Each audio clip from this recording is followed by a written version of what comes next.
अस्सलामुअलैकुम। कैसे उम्मीद करता हूँ आप लोग खैरियत से होंगे। इस तरह हमने कम्प्लेक्स नंबर का सीरीज़ हमने शुरू किया था। आज इसका तीसरा दिन है, तीसरा वीडियो है। तो हम एक्सप्लेन कर रहे हैं types of complex number. Type of complex number अगर आप लोगों ने सीख लिया तो इसके बाद जो आने वाली वीडियो को आपको आपको भरपूर इस पे कमांड हासिल होगा। कम्प्लेक्स नंबर हमारे पास कॉम्प्लेक्स नंबर के कई टाइप्स हैं। इसमें सबसे पहले टाइप जो है वो है हमारे पास यूनिट कॉम्प्लेक्स नंबर। याद रखिए यूनिट कॉम्प्लेक्स नंबर कौन से होते हैं। ये वो कॉम्प्लेक्स नंबर है जिसका रियल पार्ट हमारे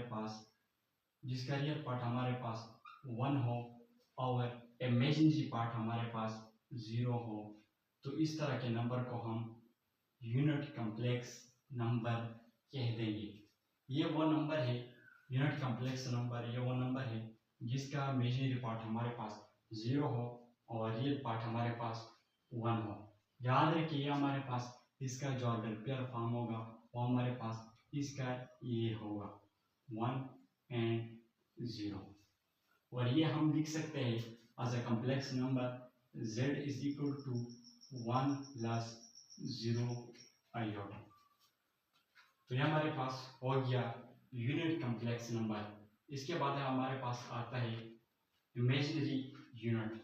ये वो नंबर है जिसका रियल पार्ट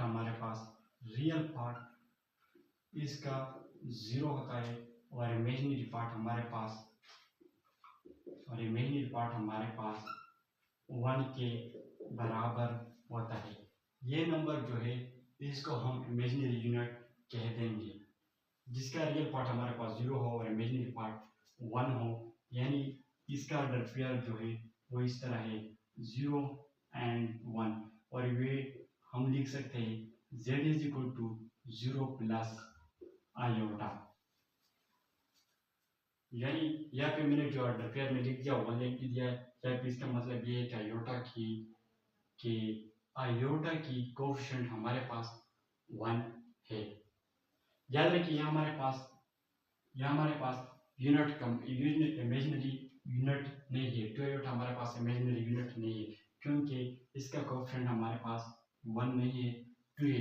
इस तरह माइनस आयोटा भी हमारे पास यूनिट इमेजिनरी यूनिट नहीं है क्योंकि इसका कोफिशिएंट हमारे पास -1 है।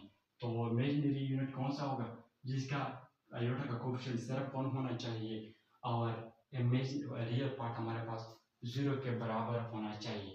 तो यह हमारे पास पे होगा इमेजिनरी यूनिट।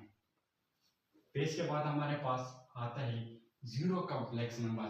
वो नंबर जिसका रियल पार्ट और इमेजिनरी पार्ट हमारे पास वो 0 के बराबर हो। इसका रियल पार्ट और इमेजिनरी पार्ट दोनों 0 के बराबर हो तो इसको हम जीरो कॉम्प्लेक्स नंबर कह देंगे। फॉर एग्जाम्पल मैं लिख सकता हूँ 0 प्लस 0 आयोटा। तो ये हमारे पास आ जाएगा जीरो कॉम्प्लेक्स नंबर।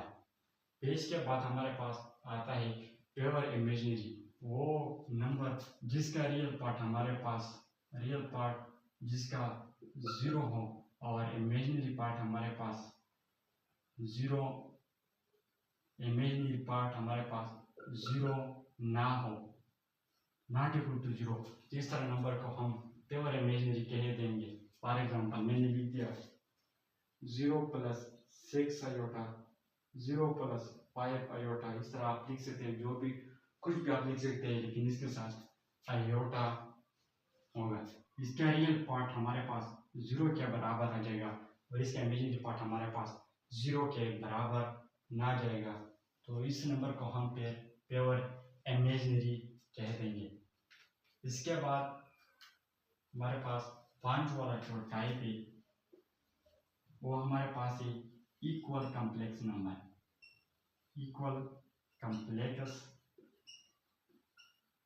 ये वो नंबर है जो आपस में इक्वल हो, जो हमारे पास ये आपस में इक्वल हो। इसका रियल पार्ट हमारे पास रियल पार्ट के बराबर होता है और इमेजिनरी पार्ट हमारे पास इसका इमेजिनरी पार्ट के साथ इक्वल होता है। ऐसे दो नंबर जिसका रियल पार्ट आपस में इक्वल हो और इमेजिनरी पार्ट आपस में इक्वल हो तो इसको हम इक्वल कॉम्प्लेक्स नंबर कह देंगे। For example 7 plus 10 iota, 7 plus 10 iota, ये देख लिया हमारे पास इक्वल कॉम्प्लेक्स नंबर है। इसका रियल पार्ट भी हमारे पास, रियल पार्ट आपस में इक्वल है और इमेजिनरी पार्ट आपस में इक्वल है, तो ये इसको हम इक्वल कॉम्प्लेक्स नंबर कह देंगे। याद रखिए इन दोनों का मैग्नीट्यूड हमारे पास सेम होगा। और इस तरह इस पे एक एमसीक्यूज आता है वो हमारे पास इसी तरह है।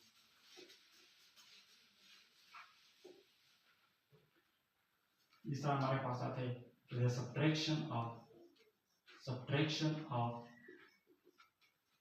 Of two equal complex number, of two equal complex number, वो हमारे पास जीरो कॉम्प्लेक्स नंबर के बराबर होता है। यानी हमारे पास टू इक्वल कॉम्प्लेक्स नंबर है, यानी वो आपस में इक्वल है। अगर मैं इनका सब्ट्रैक्शन ले लूँ तो इनसे जो आंसर आ जाएगा वो हमारे पास जीरो कॉम्प्लेक्स नंबर के बराबर आ जाएगा। फॉर एग्जांपल अगर मैं लिख दूँ 4 प्लस 10 आयोटा, इसका इक्वल कॉम्प्लेक्स नंबर कौन सा होगा? 4 प्लस 10 आयोटा। अगर मैं इसे ये सब्ट्रैक्शन नंबर कर दूँ तो इसका साइन भी चेंज होगा और इसका साइन भी चेंज होगा।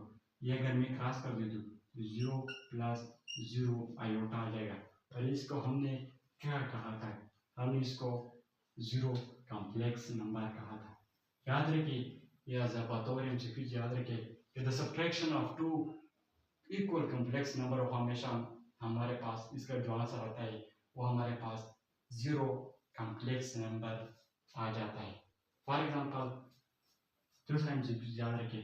फॉर एग्जांपल अगर मैं कह दूँ कि 7 प्लस 8 आयोटा, ये हमारे पास इक्वल कॉम्प्लेक्स नंबर है, इसके साथ ये हमारे पास एक कॉम्प्लेक्स नंबर है, इसके लिए कौन सा इक्वल कॉम्प्लेक्स नंबर होगा जिसका ऑर्डर क्लियर ज्ञान है? तो याद रखिए 7 8, अगर मैं बतौर एमसीक्यू लिख दूँ 8 7 0 0 9 याद रखिए इसके लिए कौन सा इक्वल कॉम्प्लेक्स नंबर होगा?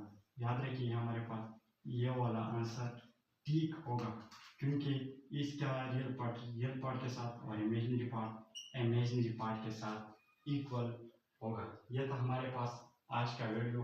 दूसरे वीडियो के लिए इंतज़ार कर दे हमारे साथ, इसी तरह हमारे चैनल को सब्सक्राइब कर दे और लाइक कर दे ताकि आप लोगों को हमारी अपडेट्स मिलती रहे।